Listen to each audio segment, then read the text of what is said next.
Doug has found an instance of Trump.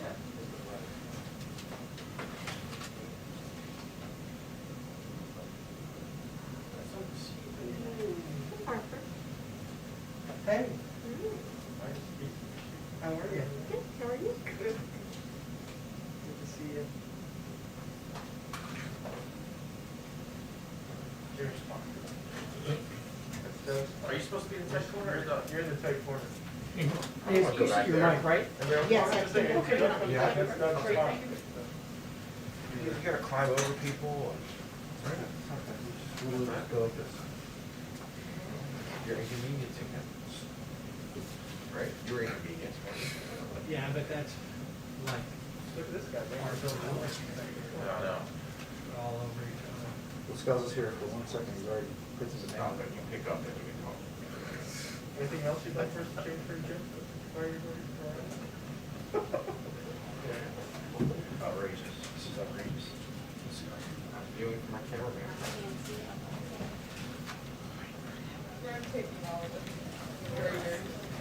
Hi, everyone. Hello. Okay. I have a couple of items of good news for the American people today to kick us off. Today, the president will sign an extension of the Paycheck Protection Program, which passed both the House and Senate with wide bipartisan majorities. Since the beginning of the pandemic, 400,000 small businesses have closed for good, and millions more are struggling to stay open. In December, Congress provided an additional $284 billion for the Paycheck Protection Program.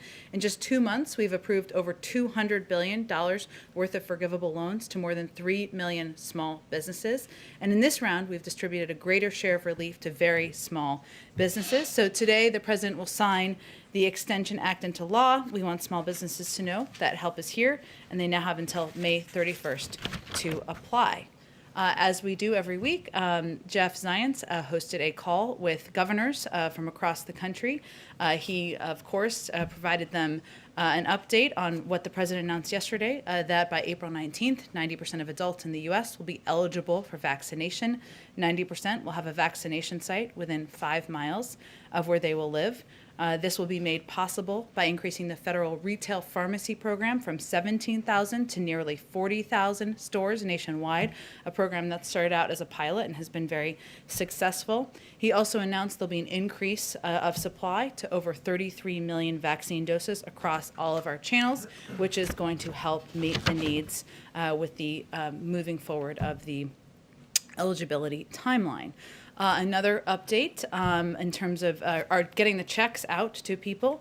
There are a significant number of Social Security recipients who do not file taxes. As we noted earlier, or a couple weeks ago, I should say, direct payments went out very quickly to those who file taxes every year, who do it via direct deposit. And thanks to collaboration between the IRS and the Social Security Administration, they will soon announce that we are on track to send those payments out this weekend. The majority of people should see them in their bank accounts on Wednesday, April 7th, which is obviously a very positive step forward. Finally, as many of you saw earlier this morning, the president announced his historic slate of judicial nominees of his administration, the first historic slate, I should say, with 11 candidates overall. This is an unprecedented fast start for any president in the U.S. history on judicial nominations. This is also a groundbreaking slate in many ways. It includes 4 nominees who have served as public defenders, 4 who are members of the AAPI community, a nominee who, if confirmed, would be the first Muslim American federal judge in history. 9 of the 11 nominees are women. And overall, this group represents a paradigm shift in the type of people who can see themselves on the federal bench while still maintaining the president's absolute highest standards for the qualifications, integrity, and fairness of each individual being considered. So lots of news. Go ahead, kick us off. Thank you, Jen. I want to start by asking on guns. It has been noted, actually, that 40 years ago today was the attempted assassination of President Reagan. But some gun safety groups have expressed disappointment at the president's sidestep of the issue in his news conference last week. Can you give an update on what is in the works in terms of a timetable for possible executive actions on guns? Well, first, let me say the president understands their frustration. He is somebody who has fought for gun safety measures since he was in the Senate himself. He did that in his effort to fight for the Brady Bill, in his effort to fight for a ban on assault weapons, and in his leadership putting in place almost 24 executive actions on gun safety when he was in the Obama-Biden administration. Right now, we're working on a couple of levers. One is working with Congress. There are 2 background check bills that have moved their way through the House. Many of you may have seen this weekend, Senator Chris Murphy, clearly a leader on these issues, somebody who has been a leader since Newtown and even before, sees a path forward. We've seen an openness by even some Republicans to having a debate and a discussion. We'll take that. While that is moving, while there are discussions on that front, and the president will certainly be engaged in those, we are also continuing to review and consider what the options are for executive actions. We hope to have an update on that soon. I don't have an exact day for you at this point in time. Okay, follow up on that, and then one other matter. On guns, does the president still plan to go to Colorado after the mass shootings there, and if so, when? I don't have an update on a trip to Colorado. Obviously, that trip would be done in coordination with the leaders in the state, community that was impacted by this terrible tragedy, but I don't have any plans to preview for a trip to Colorado at this point. And then one more thing, on another lighter matter, it's obviously a presidential tradition to throw out the first pitch on opening day, which I'm happy to report is Thursday. But the Nationals have said that the president declined their invitation to go to this year. Why is that? Why is he not going? Is this about crowds in the park? Is it about sending wrong messaging? Why is he choosing not to be there on Thursday? Well, first, let me say I know the president's eager to get out to National Stadium. Many beautiful days, many beautiful baseball games ahead this spring. It's not on his schedule this week, but I certainly expect that baseball fans will be hearing from him in the next couple days. Go ahead. Thanks, Jen. Question about your infrastructure proposal being released tomorrow. Is it going to focus more on shovel-ready projects that could get underway right away, or is it focused more on projects that might take a couple of years to get started but could ultimately have a bigger impact? It's a great question, and I expect we'll have more to outline on how quickly things can happen once he delivers the speech tomorrow. But let me just say that the speech tomorrow is about making an investment in America.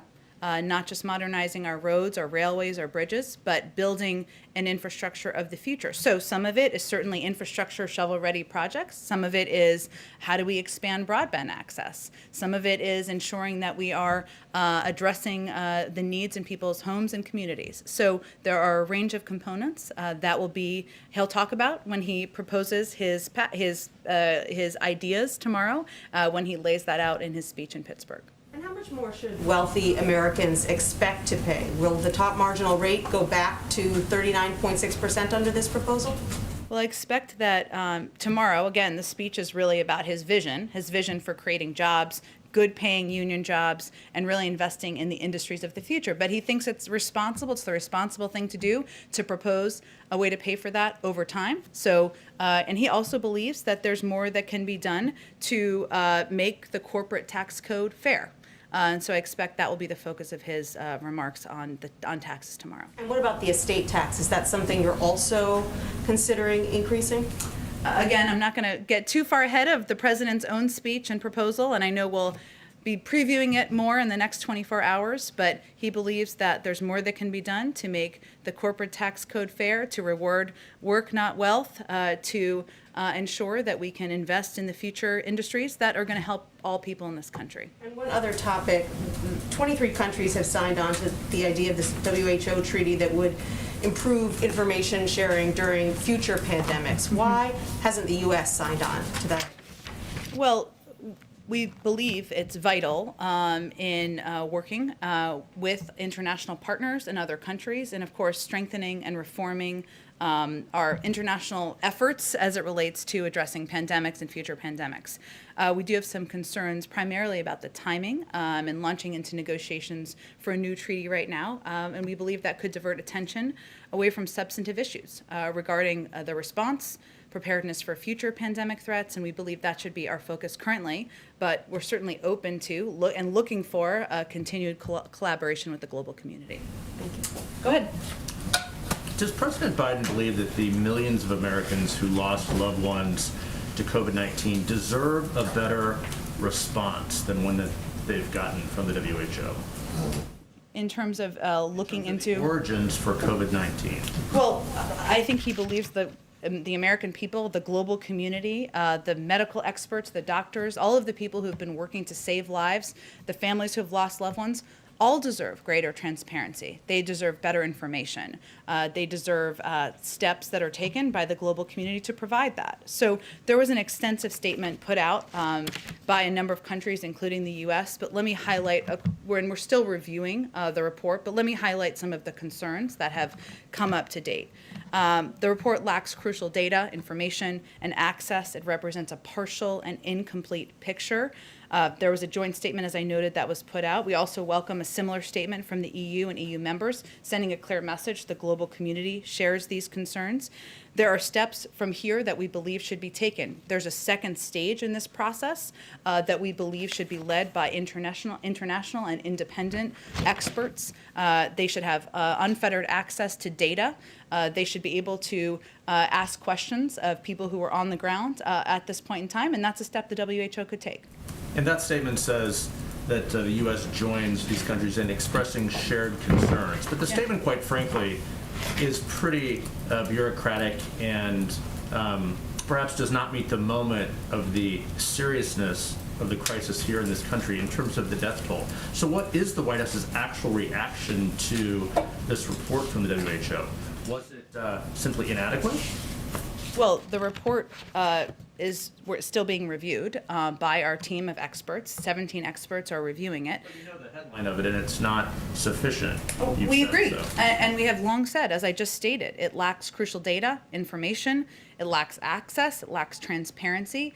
It certainly, we don't believe that in our review to date that it meets the moment, it meets the impact that this pandemic has had on the global community. And that's why we also have called for additional forward-looking steps. And I will tell you that negotiating between 20 countries or so to get a statement out, sometimes it appears bureaucratic, but well intentioned. President speak on this. On the WHO report, I expect we'll let our review conclude and then we'll look for an opportunity for him to speak to it. But I can certainly confirm for you that he shares these concerns. They are coming directly from him and directly from our national security team, who has looked at what the report has presented to date. They're still reviewing and share the concerns issued in that statement that made those concerns clear. Go ahead. Thanks, Jen. I just want to piggyback off of that as well. World Health Organization Director General Tedros, one of his primary concerns was that the report may have glossed over, if you will, the possibility that the virus escaped from a lab. Is that a central concern of the White House as well? And then when you talk about cooperation, has China not cooperated enough in the White House's opinion? Well, they have not been transparent. They have not provided underlying data. That certainly doesn't qualify as cooperation. The analysis performed to date from our experts, their concern is that there isn't additional support for one hypothesis. It doesn't lead us to any closer of an understanding or greater knowledge than we had 6 to 9 months ago about the origin. It also doesn't provide us guidelines or steps, recommended steps on how we should prevent this from happening in the future, and those are imperative. And so that centers on the hypothesis that would involve the lab. Again, it doesn't lead to it doesn't provide us greater understanding of the origin of the virus. And the second question, just on the next legislative package, has the president started to reach out to moderates, to centrist Republicans as well, and to kind of woo them to get ahead of some of the things that we saw with the last package? Woo them, I like it. The president will be, of course, directly engaged in this effort to move this package forward.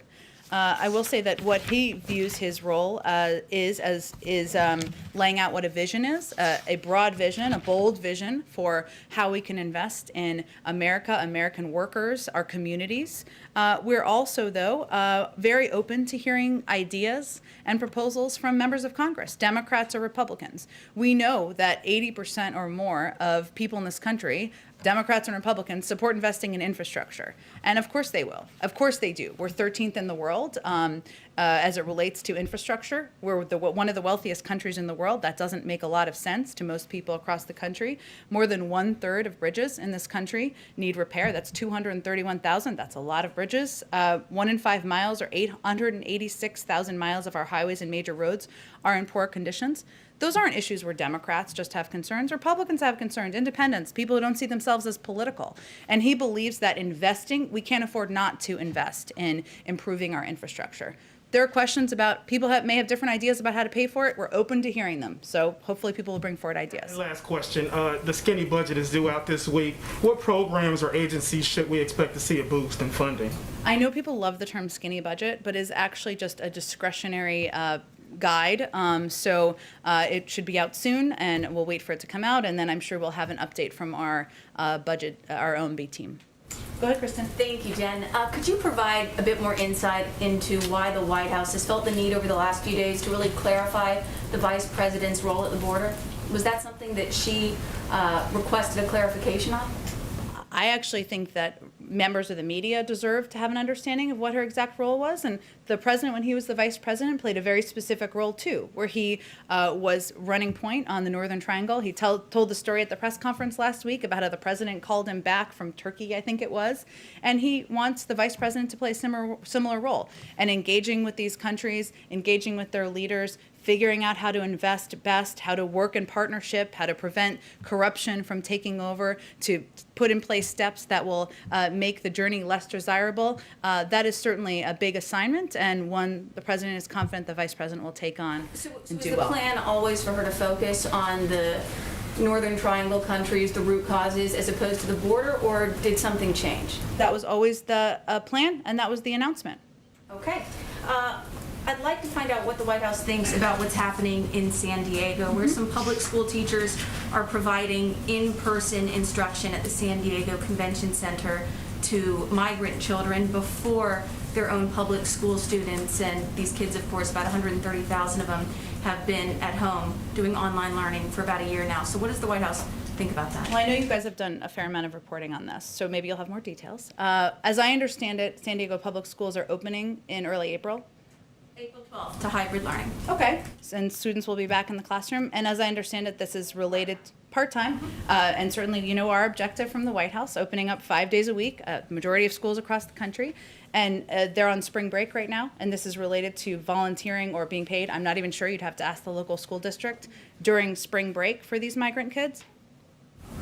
Yes, so the San Diego County Supervisor, Jim Desmond, he says, you know, I think it's great that there's in-person learning for unaccompanied minors from Central America, but I wish every child in San Diego County was allowed the same opportunity for in-person teaching. So I guess the question is, you know, does the White House think that this sends the right message to these 130,000 kids in San Diego and their parents who've been stuck at home for the last year? Well, I'm just saying that context is important, and these kids are going back to school for hybrid learning. We, of course, want that to be 5 days a week, and we're confident we'll get there early next month. And I believe they're also on spring break right now. So these teachers would be, I'm not sure if it's volunteer or paid. You'd have to ask the local school district while the kids are on spring break, which I think the context is pretty important.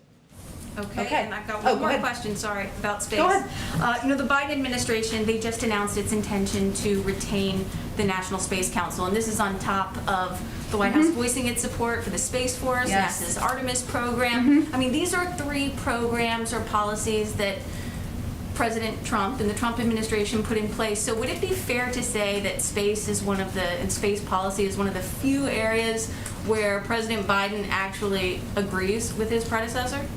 I think that sounds accurate to me.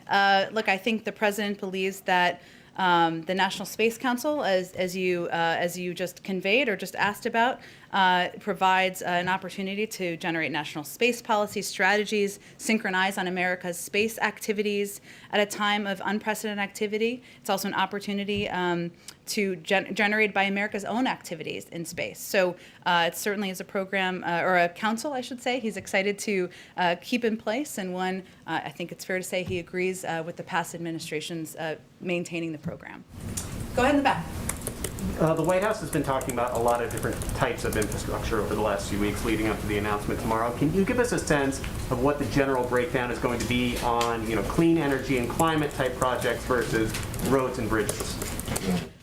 I know we will have an extensive fact sheet that will break down everything for you. It is Opportunity to get out ahead quite of the president long. on this. It is quite long, and I don't want to get too far ahead of the president. But I will. Let me see if I can give you a little bit more of a breakdown, not in terms of the numbers, but so. Certainly investing in, we've talked about this a little bit, roads, rails, and bridges is part of it. The president believes that we can do that in a way where we can create good paying, clean energy jobs, union jobs. That's part of his vision for investing in industries of the future. He also believes there's more we can do on broadband and ensuring that the far too large percentage of the American people who don't have access, and we invest in that. There's a lot of ways to do that, I will say, though, and he's very open to the ideas coming from Congress on how to do it, and they may have different perspectives on how to do it, the right way to invest and to do it. But he sees, clean energy and clean energy jobs as central to his own vision and his own objectives. You'll certainly hear him talk about that tomorrow. And but the speech is really about, it's about jobs, it's about investing in the industries of the future, and it's about rebuilding parts of our communities that have long been forgotten. And does the White House have a response to this new Chinese law finalized earlier today that essentially allows them to vet parliamentary candidates in Hong Kong for so-called non-patriots to not be allowed to run for office? I know we have certainly expressed concerns about the undemocratic steps of the Chinese government in the past. I'll have to check with our national security team. I had not asked them about this specific piece, but we will get back to you shortly after the briefing. Go ahead, Chris. So Chuck Schumer is urging people to write and email the president, the White House, in hopes that he will cancel up to $50,000 of student loan debt. Why do you think that Schumer has such a fundamentally different reading of what the president can and should do? And if you could answer yes or no, has the president ruled out taking unilateral action on this yet? No, he has not. I will say that I do have some good student loan news for you, which you didn't even know you were going to tee up for me, but we will be expanding the pause on student loan interest and collections to the more than 1 million borrowers who are in default on a loan that was made by a private lender in the old bank-based loan program known as the Federal Family Education Loan Program. The step particularly protects 800,000 borrowers who are at risk of having their tax refunds seized. That's actually a pretty significant steps. The president continues to call on Congress to cancel $10,000 in debt for student loan borrowers. That's something Congress could take an action on, and he'd be happy to sign. We're still taking a closer look at our options on student loans. This includes examining the authorities we have, the existing loan forgiveness programs that are clearly not working as well as they should. This includes borrower defense, total and permanent disability charges. There's a lot of steps we're looking at, and we'll continue to review those and be in touch, of course, with Leader Schumer about our process. Do you have a sense of the timing on that, how long those reviews might take? I don't have an update on the timing. There's a legal and a policy review. Go ahead. Oh, Trevor, did you have a question? I didn't mean to escape. Go ahead. I always have a question. Of course. So first, just on the infrastructure questions that we were talking about. Yeah. You said yesterday that there would be a dollar-for-dollar accounting of how the measures would be paid for. Yep, paid for over time. Yep. Paid for over time. Mm-hmm. Is the president willing to sign a bill that does not pay dollar for dollar for all of the proposals that he has? Well, the president believes it's responsible to propose a way for paying over time for his vision for investing in infrastructure and our economy and American workers. There will be a range of views, including how to pay for it. People will be for or against. Some people may not want to pay for it, and he's open to having those discussions. So, but the focus of his speech, of his proposal, is on investing in America. We're talking about tax reform proposals that would help pay for it over time. But the reason he is putting those forward is because he thinks it's responsible to put forward a plan to pay for it as a means of discussing that. But it's really about investing in workers. But he is open to deficit financing in a final package.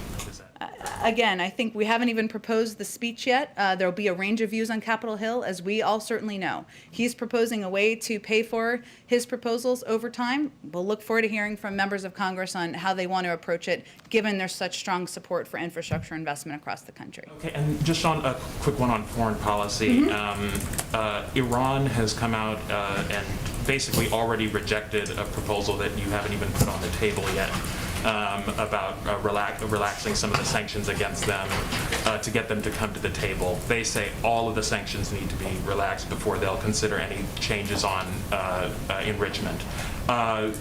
Is there any point to putting a proposal on the table if it's already going to be a non-starter?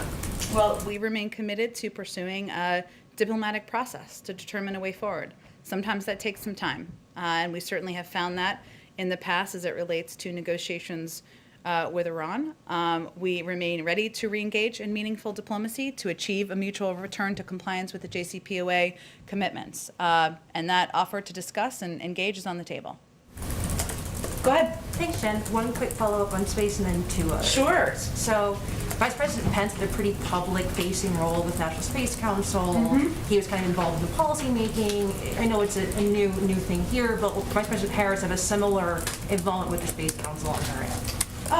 It's a great question. I know it's the Space Council technically falls under the Vice President's team and office. I'd have to talk to her team about her public-facing role, and I'm happy to do that. Gotcha. One on ambassadors. So there is yet to be an appointment for the U.S. ambassador to China. There's been some reporting that there's rumors about kind of jockeying of who that person might be.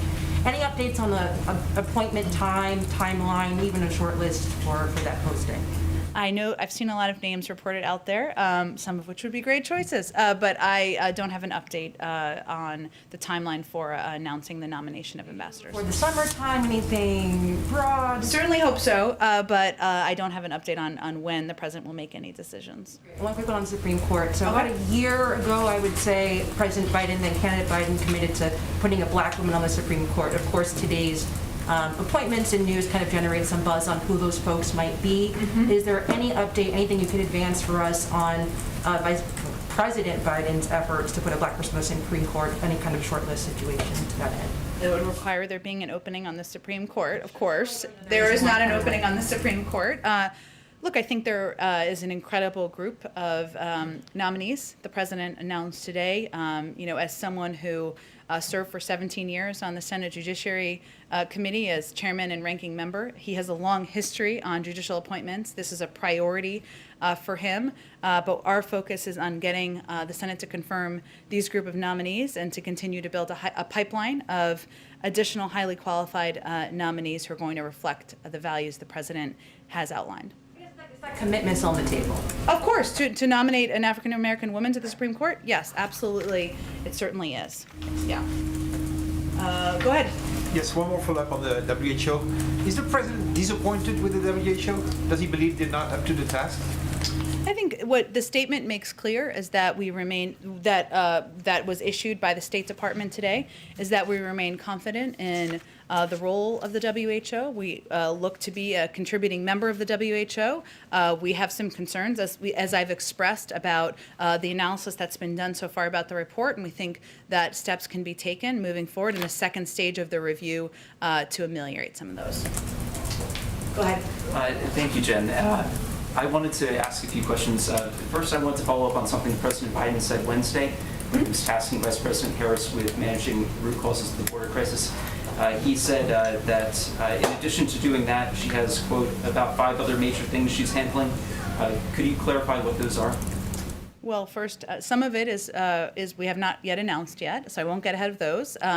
Vice President Harris is playing an imperative role out there connecting with the American people about the American Rescue Plan. She's been traveling across the country. She's done a number of trips and taken steps. She's going to be involved in our effort to communicate with the public about COVID and the importance of the effectiveness and efficiency of the vaccine.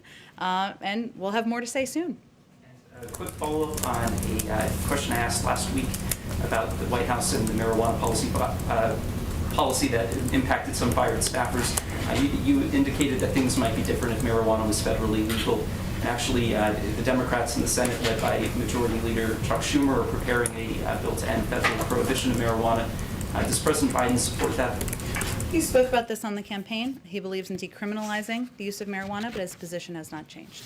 Descheduling then, federal descheduling, and end of federal prohibition? That's been his position. Nothing has changed. And regarding the WHO, former President Trump accused the WHO of being, quote, a puppet of China. Does this report confirm that claim? Well, I think we've expressed our concerns about the role, the lack of transparency, the lack of data that has been provided broadly to the global community. We believe there are steps that can be taken moving forward to ensure that an independent investigation, that global experts are involved in the next stage of this process. But we also believe that the WHO is a body that the United States should be a part of, that in order to make changes happen, we need to have a seat at the table. And that's why we rejoined the WHO. Go ahead in the back. Thank you very much, Jen. I have one question on Asia and one question on Asian Americans. We know that Japanese Prime Minister is coming to visit, and also both NSC and State Department are set to host their Japanese and South Korean counterparts. As the representative of the Foreign Press Group, I got a question from NHK. The Japanese media asked, your administration has focused on working closely with East Asian allies like Japan and South Korea to counter China, but these countries have a different relationship with China than the U.S. has with China. So how will you have your Asian allies cooperate with you when they sit on different interests than the U.S.? I'm not sure I completely understand your question. Are you asking how will we discuss China and our relationship with China when the president and others in the administration see leaders from Japan? No, the East Asian countries have different interests than the U.S. has with China. Sure. So how will you have your Asian allies cooperate with you if you have different interests? Well, I think just like the U.S. relationships with any country, there are areas of mutual interest. There are areas where we can communicate, work together on, even sometimes have disagreements, whether it is economic cooperation or security in the region. And certainly I expect that those conversations should cover a range of topics. Okay, on Asian American question, we just saw the fact sheet that you released earlier, but it does not address the demand from AAPI communities for more representation on leadership levels. What's more concerning, during yesterday's interview, Senator Tammy Duckworth said she's pushing for this representation, and the White House said to her, quote, "You have Kamala, you don't really need any other Asians in the cabinet." And the Duckworth said, quote, "That is really offensive. You wouldn't say we have white male president. There shouldn't be any white male members of cabinet. Why would you say that to someone from the Asian community?" End quote. What is your reaction to her statement? Well, first, we've had a range of conversations with Senator Duckworth since that call, which happened about a week ago, including a commitment to naming a high-level Asian American member of the AAPI community to a position in the White House. And that's something we're working to do through consultation with a range of officials and elected officials as well. And that person will be a commissioned officer and will be working on both policy and outreach. And as soon as we have a name, we will share that with all of you. But a big part of our effort has also been on taking actions to address the rise in anti-Asian violence and bias, and underscoring the commitment of our entire administration to working in partnership with the AAPI community. The president announced that DOJ has launched an agency-wide initiative to address anti-Asian hate crimes and acts of violence. DOJ is taking steps to strengthen hate crimes data, reporting on AAPI violence, improve law enforcement training so that local law enforcement agencies can better identify anti-Asian bias. In the coming weeks, the administration will meet with AAPI leaders to hear their input and how we can play the most constructive role possible in the community. And the president raised, because he felt it was imperative to elevate the continuing threats, the hate speech, and the violence against the Asian American community in his speech he gave during a primetime address a week ago. Go ahead. Yeah, it's actually a good follow-up from what Ching-Yi just asked, so thank you, Jen. Sure. So as you know, we've had a spike in carjackings in Washington, D.C. Yeah. And there's been a huge uproar, of course, about the carjacking and killing of a Pakistani American by 2 teenage girls. Does the president plan any outreach to the AAPI community of Washington, given this uproar? Well, the president and his administration, he's asked members of his team, senior levels of his team, to be engaged in a broad swath of leaders from the AAPI community from across the country. I can certainly check if there will be individuals from the DC community as a part of that outreach. Okay, and given that there's been this spike in carjackings here in Washington, has the White House put out any guidance to staff who, of course, work in Washington, many live in Washington? Has there been anything on that? I think we would certainly defer to local law enforcement and guidance along those lines. I'm not aware of any additional guidance being put out. Let me just go around to make sure I get to everybody. Go ahead in the back. Yeah, well, during his press conference last week, the president was very stern and expressive when it came to expressing his opinion about the so-called voter suppression laws in Georgia and elsewhere. But what tangible action will the president take to turn that tide, particularly when you're talking about a federal bill facing an uphill climb in the Senate? Well, there's a number of actions. One, I wouldn't call it so-called bias, because we know that in communities across Georgia, there have been polling places that have been closed. Those are in predominantly African-American communities, so I think that is real bias. Second, I would say that we don't see these. We certainly know there's an uphill battle for lots of legislation, but we are encouraged by the conversations that are happening about moving legislation forward to make voting more accessible, more available to people across the country. The president believes it should be easier, not harder to vote, and he will look for opportunities to help push that legislation forward. He also signed a number of executive orders just a couple of weeks ago because he believes that this is a central cause and equity issue in his mind, and he wants to take steps from the White House, steps any president can take to also make voting more accessible. But we also need to continue to work with local leaders. He met with Stacey Abrams when he was in Georgia just a couple weeks ago. A lot of the power and the activism is going to come from the grassroots and incredible leaders like Stacey Abrams, who are ensuring people have the facts they need, the information they need to vote, and that they push back against oppressive efforts to make voting more difficult. How is the White House engaging the faith community when it comes to gun control? Well, many members of the faith community have been quite outspoken historically about the threats of gun violence that have impacted communities across the country. Certainly that would come from our Office of Public Engagement, who would lead these efforts to outreach to a range of communities. I can check with them and see if there's any specific meetings with faith groups in recent days. And lastly, go ahead. Is there anything to be read into sort of the rebranding of the Biden administration to the Biden and Harris administration?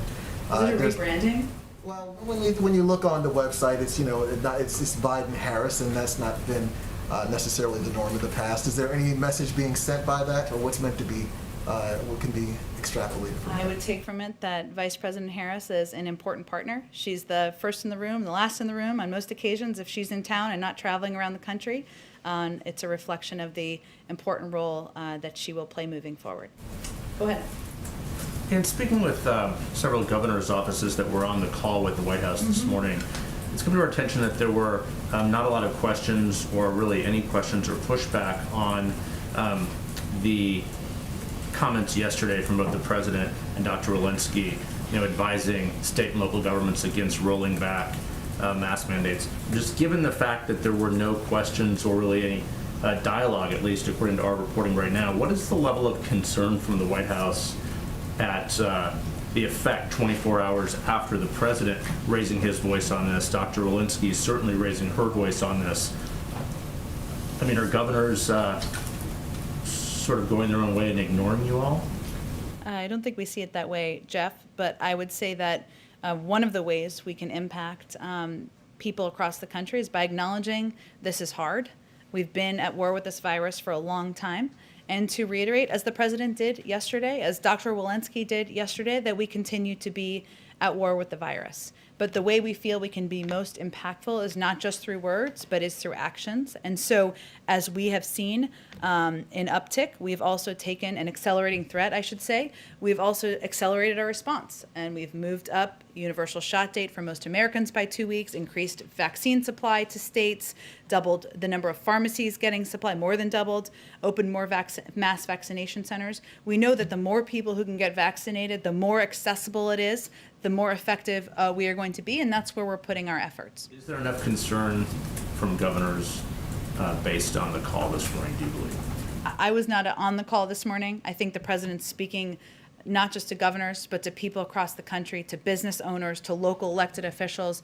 There are, even in some states where governors have been pulling back the restrictions, there are local leaders and local businesses or bigger businesses who have kept them in place. And it's important for people, it's a tough message, important for people to hear that we're still in a war with this virus and people need to still be vigilant in order to return to normal. Thanks, Jen. Today, Canada halted delivery of the AstraZeneca vaccine. What does that mean for this administration's posture towards that particular vaccine and the vaccine's prospects of approval here in the U.S.? Well, approval would, of course, be through the FDA, and they have a rigorous and thorough process for doing that. So I will leave that to them to undergo that process, and I don't have anything to predict about the approval likelihood. Thank you, Jen. Thank you. Want to go one more? Sure, one more vaccine Okay. question. I Okay. mean, given the increased urgency and the fact that millions of Johnson & Johnson vaccines are on the near-term horizon, Yeah. is the White House considering changing the way it deploys those vaccines since those kick in so much quicker than the other vaccines The out there? Johnson & Johnson vaccines? Sticking to the same per capita distribution, or is there any thought about changing the way those are distributed? Well, we think a lot about how to ensure vaccines are distributed equitably across the country, but our message continues to be you should take any vaccine that is available to you. There are 3 approved. They're all safe. They're all effective. So we're not changing our approach at this point. Thank you, everyone. Thank you. Thank you.